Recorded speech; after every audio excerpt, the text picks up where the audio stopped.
tengo a Marco Galo compartiendo con nosotros esta jornada acá en presencia. Estábamos hablando de las barriadas de Merlo Moreno y del encuentro del almuerzo de Navidad de Sant'Egidio allá en la catedral, ¿no? Sí, exactamente.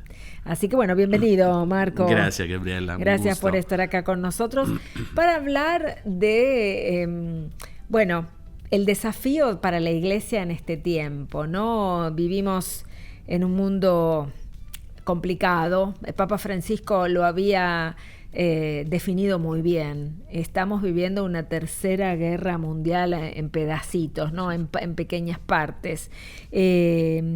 Y yo creo que ese es uno de los grandes desafíos para el nuevo pontificado que vendrá. Lo otro también, la unidad de los cristianos, ¿no? Que es también un sueño grande de Papa Francisco. Y por eso lo invitamos a Marco, para que venga a compartir con nosotros eso que piensa sobre estos desafíos de un nuevo Papa. Quizás antes de que termine esta semana, Dios dirá, tengamos ya el nombre, bueno, veremos, tendremos que también hacernos al tiempo del Espíritu Santo y esperar que sea, que sea pronto. La verdad es que estamos un poco ansiosos todos, tenemos que controlar esa situación, pero que sea lo mejor para la Iglesia. ¿Y cuáles son, Marco, los desafíos en este sentido, en estas líneas que te propongo y en las que vos quieras compartir? Con respecto a un nuevo pontificado luego de Francisco.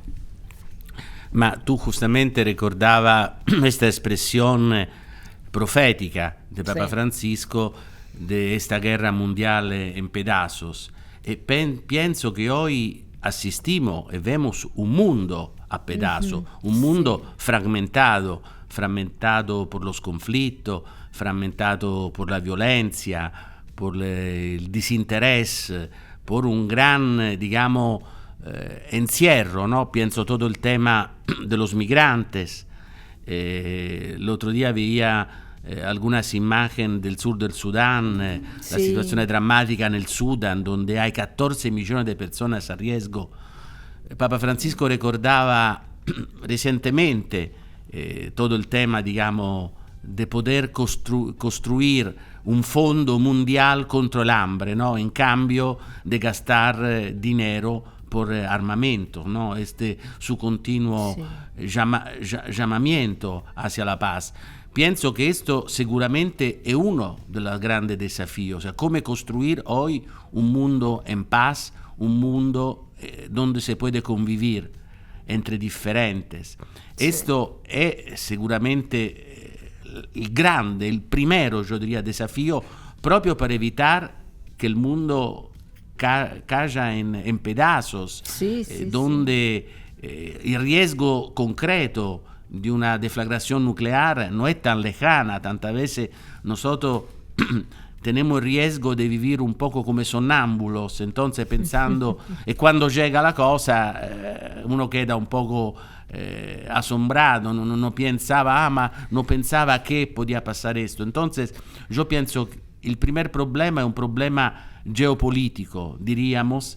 Entonces pienso todo el trabajo que Papa Francisco ha llevado adelante en estos años para acercar situaciones de conflicto, para recordar, esto. Sí. Entonces, el futuro pontífice, pienso que tiene, podríamos decir, este trámite primero, ¿no? Come mayor urgencia. Sí. Luego, pienso que hay que continuar en la senda de Papa Francisco de tener presente el rol fundamental dentro de la Iglesia de los pobres. Sí. Pobres entendido también como lo más débil, lo más expuesto. Pienso primero el tema de los refugiados. La guerra de alguna manera lleva consigo tantas consecuencias. Yo me acuerdo hablando con tantas personas ancianas que han vivido la guerra, la imagen de la guerra es el infierno. Sí. La guerra es verdaderamente la madre de todas las pobrezas. En este sentido, pienso que todo el tema de los refugiados, de construir digamos, una cultura, fortalecer el mensaje del Papa, una cultura del encuentro, de la acogida, es otro de los grandes desafíos. Claro. Donde pienso, por ejemplo, el riesgo que Europa se encierre, por ejemplo, en cambio, reconocer que la llegada de nuevas olas de migrantes es un bien, es claro, una oportunidad, porque hoy también a nivel económico Europa vive la dependencia de los migrantes. O sea, si no están los migrantes que trabajan allá, las economías europeas se caen. Entonces, claro, también es un problema, diría, fisiológico. Por otro lado, existe, digamos, también la posibilidad de una nueva vida, ¿no? Pienso hoy todo el tema del envejecimiento, ¿no? También de las poblaciones europeas, entonces la necesidad de nueva linfa, y los migrantes representan también claro, esto. Claro que sí. Por otro lado, el tema de algunos, digamos, rostros de la pobreza, pienso el tema de los ancianos. Asistimos a un envejecimiento mundial, global, de esta población. Hemos hablado también otra vez, aquí también en Argentina, en todo el mundo. Entonces, hay que tomar por las astas, digamos, este tema come también un nuevo desafío, porque es un desafío de alguna manera que no solo respeta a los mayores, mas también está en juego el diálogo con las otras generaciones. Claro, bueno, y eso también el Papa Francisco lo ha marcado en cada oportunidad que ha podido, ¿no? A todos los sectores, cuando hablaba con los niños, cuando, propiamente dichos, cuando hablaba con los periodistas, cuando hablaba con cualquier sector de la sociedad, les decía: no se olviden de los viejos, vayan a buscar en la sabiduría de los que ya vivieron la fuerza y el arraigo para dar más fuerza a la fuerza que los jóvenes ya tienen, si no se vacía de sentido. Y creo que lo repitió tantas veces como ha podido, con cuentos, con refranes y también con las experiencias propias de su vida. Absolutamente. Yo pienso que poi el otro tema es el tema de la unidad de la iglesia y de la unidad de los cristianos. Justo en este año en cui vivimos una Pascua unitaria, ¿no? Porque sabemos que también las iglesias ortodoxas orientales han vivido el mismo día de Pascua, y también estuvo esta cercanía también con la Pesai, quindi con el mundo judío, con el y con el Ramadán, digamos, de los islámicos, como se coincidieron, ¿no? En este sentido pienso que también es un signo. Sabemos que Papa Francisco ha sido también el Papa de los símbolos, ¿no? De los gestos simbólicos, ¿no? En este sentido pienso que el tema de la unidad de la iglesia es fundamental también dar nuevamente fuerza al ecumenismo, ¿no? El ecumenismo, Papa Francisco recordaba recientemente también en esta entrevista inédita que le hicieron sobre Pedro, el tema del martirio, de los mártires. Me acuerdo cuánto recogimiento él tenía cuando con la comunidad de Sant'Egidio, cuando era arzobispo, hacíamos el martes todos los años la memoria de los mártires a nivel ecuménico, ¿no? Claro. Y como esto también es otro desafío, porque es un desafío donde los mártires nos recuerdan que la entrega generosa de la propia vida da siempre frutos. Papa Francisco hablaba, no es simplemente solo el ecumenismo de la sangre, de derramar la sangre, existe un martirio de la paciencia que es el testimoniar cada día entregando la vida para los otros. Esto también es otro desafío, porque hay una cultura individualista, egocéntrica, personalista. Esto lo vemos también en la política.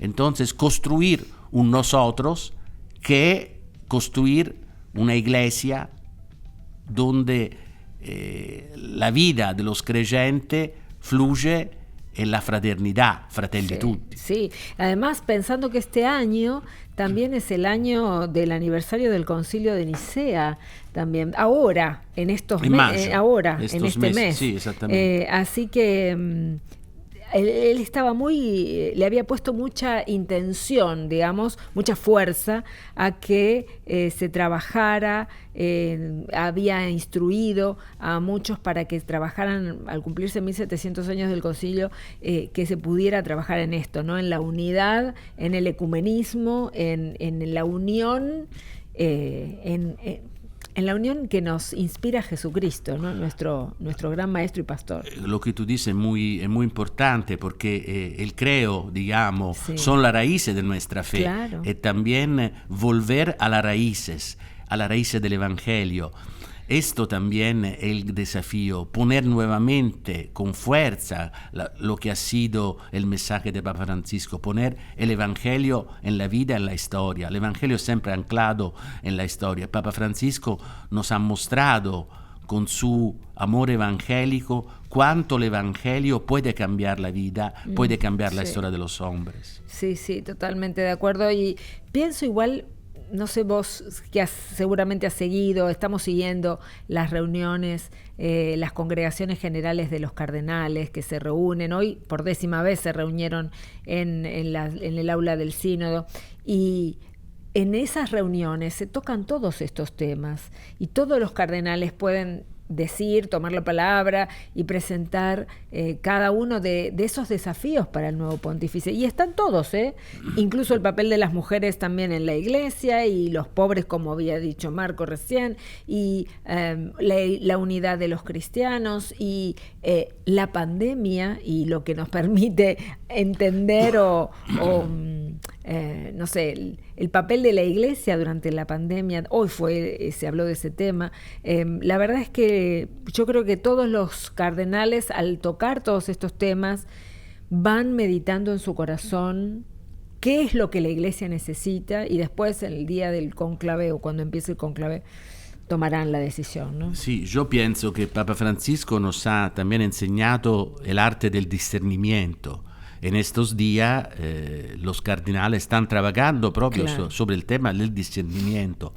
Entonces tenemos, más allá de todo, digamos, el movimiento periodístico que está alrededor del cónclave, que lo hablábamos recién antes de pienso que hay que ser paciente, rezar mucho, pienso que esto también es el verdadero rol que todos como cristianos, como católicos tenemos que tener en estos días, no tanto, digamos, la búsqueda, la apuesta de quién será el papable, el uno, el otro, sino verdaderamente buscar y estar cierto que los padres, los cardenales elegirán con discernimiento en esta complejidad, porque también es un conclave anómalo, porque la primera vez, pienso, en la historia también contemporánea de la Iglesia, que hay tantos cardenales que vienen de todas partes del mundo. Entonces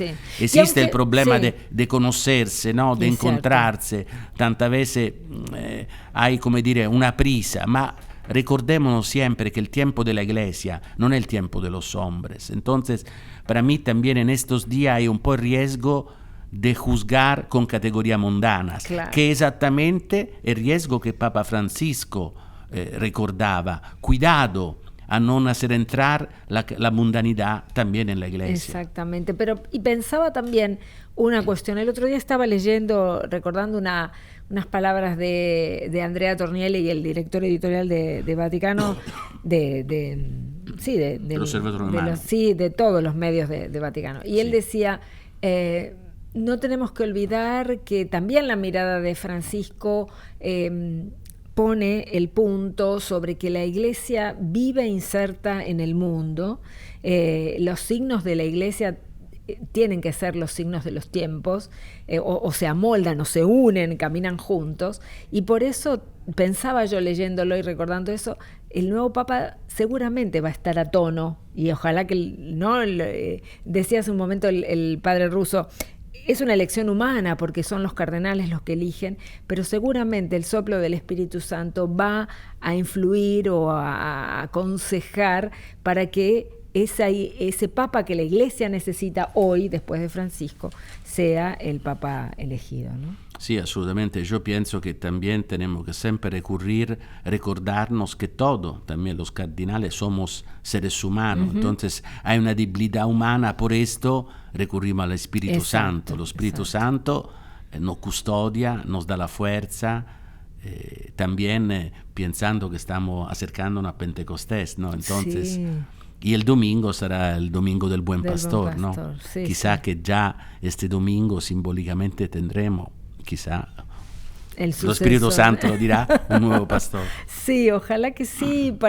Digo, pensaba hace un rato, escuchándote, los tiempos de la iglesia, es verdad, son los tiempos, son distintos a los tiempos humanos, será el tiempo que sea, pero qué bueno que también aparezca o que se elija al nuevo Papa pronto, digo, en este fin de la semana, para también bajar un poco la elucubración de tanta gente y las presiones y esas cosas, el espectáculo, la espectacularización de todo, que me parece que está como un poco de más. Sí, además hay una urgencia, lo que decíamos antes, hay una urgencia Sí, hay respecto cosas... al mundo, Sí, entonces... sí, sí.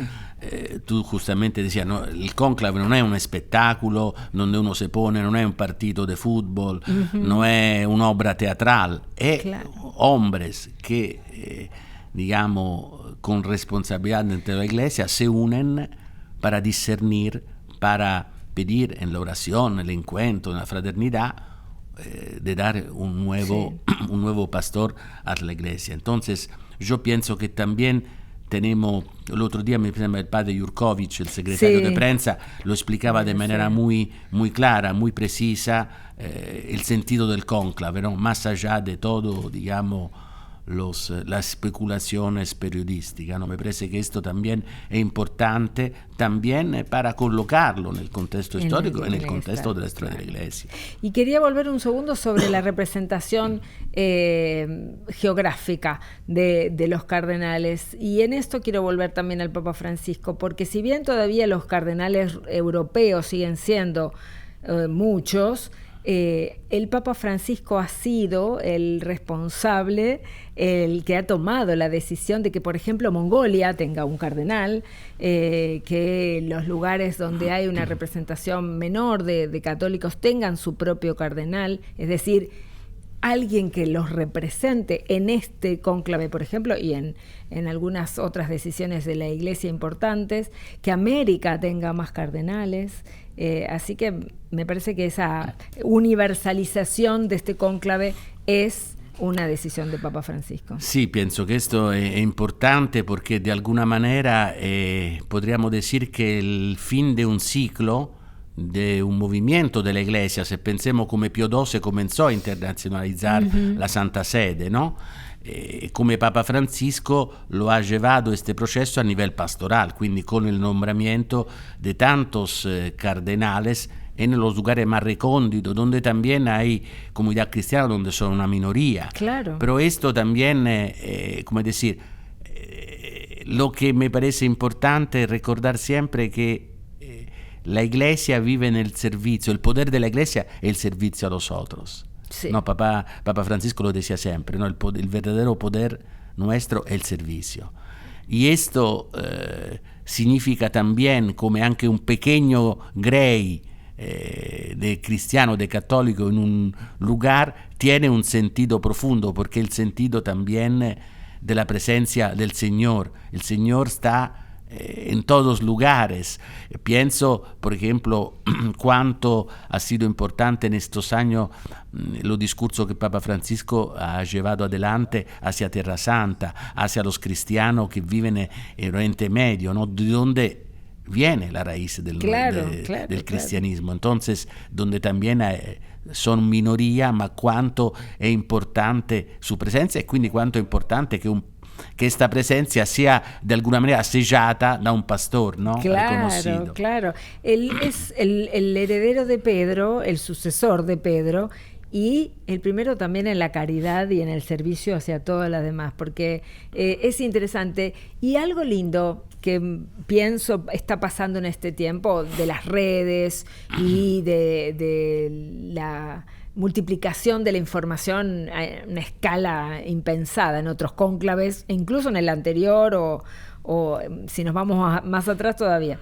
El interés y que podamos compartir y que haya mucha gente que también pueda explicar de qué se trata, cuál es el sentido, qué es lo que pasa, cómo se maneja la iglesia, ¿no? ¿Qué hacen los obispos en sus diócesis? ¿Cuál es la relación que tienen con el Papa? ¿Qué son los cardenales? ¿Qué son los obispos? Bueno, que podamos traspasar las barreras de nuestro pequeño mundo de católicos y contarle a la gente que no cree, o a los que son de otra religión, o a los que están alejados y no estaban pensando en esto, contarle cómo funciona la iglesia, que tiene, más de 2000 años, y que, por ahí también los inspira a averiguar un poco más, a acercarse o a darse cuenta de que lo que pensaban no era como pensaban, qué sé yo. Seguro.